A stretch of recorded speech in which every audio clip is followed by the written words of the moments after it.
Hey there, Foxine here. I'm gonna go for a round 2 on the videos. I did take some critique into consideration, so my video is now, the correct horizontal direction. So, sorry about that. I'm clearly not good at this yet. So, I got asked questions this round, so I thought I actually do a lot better when I'm asked questions versus just rambling. So I have a couple of questions to answer. So one of the first questions that I was asked was, what got you into tattooing? Well, my friends did actually at the time. So I started my tattoo journey probably maybe 2009, 2010-ish. And my friends at the time did the whole, supportive artist thing of, oh, you draw so great, you should get into tattooing and everything. And of course, I'm like, yay, let's do it.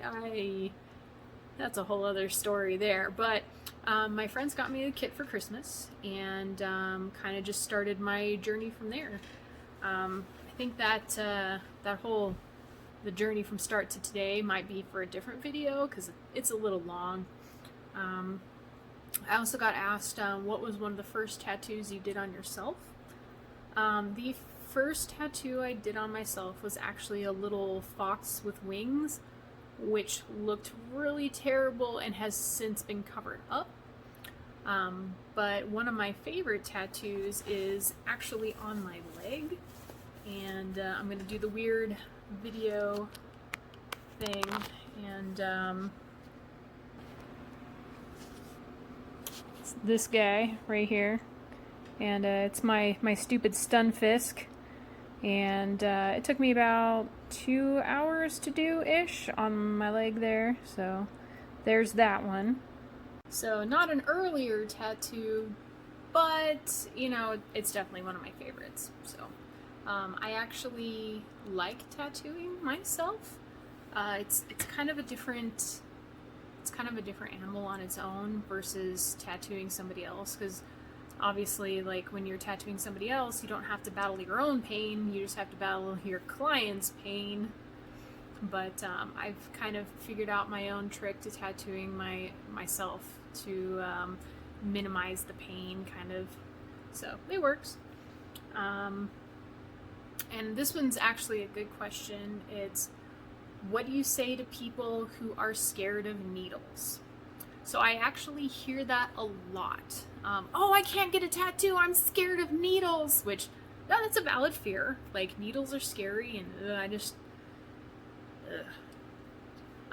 but however, tattooing is different than going to the doctor.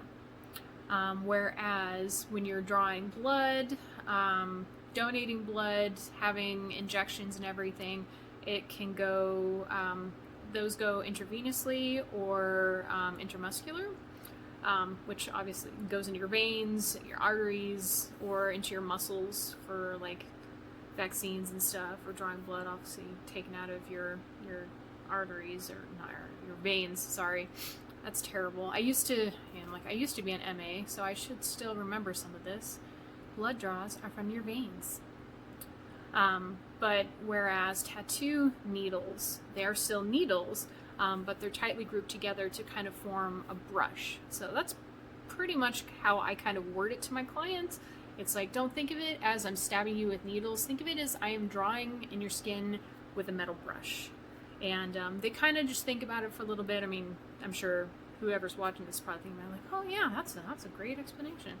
It kind of deters from the fear a little bit. Kind of puts my clients more at ease. It's a lot more pleasant to think you're getting drawn on, rather than getting stabbed with needles.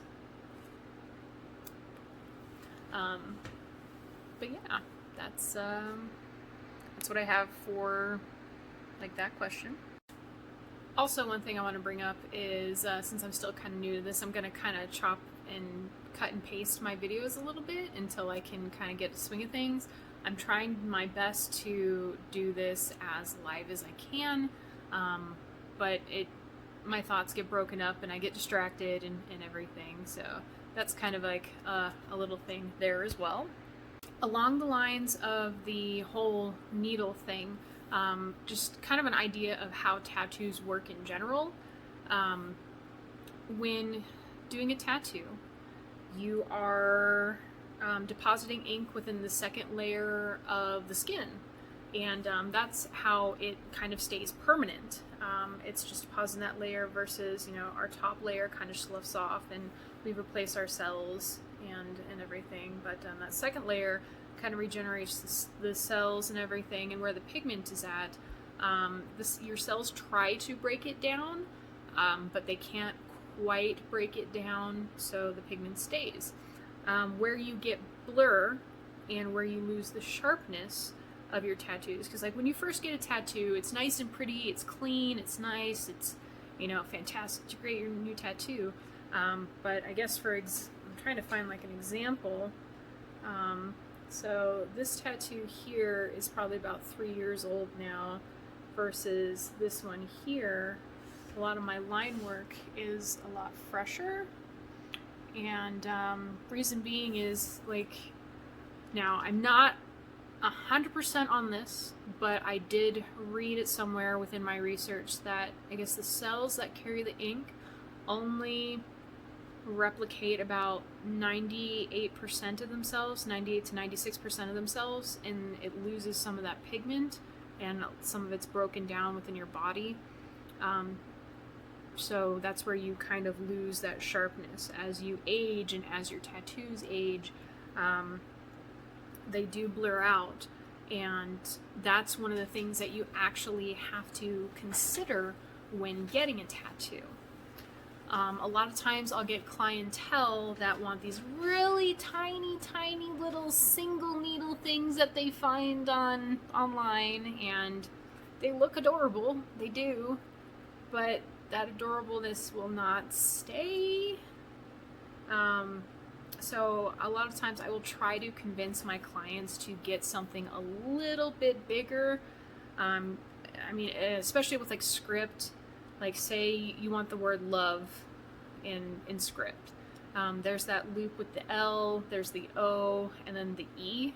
You have to make sure those openings have enough room to, when the tattoo ages, you can still read love and not some blob. So yeah, just when in doubt, contact your artist for any questions on, you know, designing your tattoo. And I mean, I absolutely love it when clients bring in their own artwork, which was just great. But you just also have to explain to them that some parts of it may have to be changed or altered to be able to give that tattoo longevity. So I hope the breaks in this video weren't too weird and everything. I'm always down for some critique.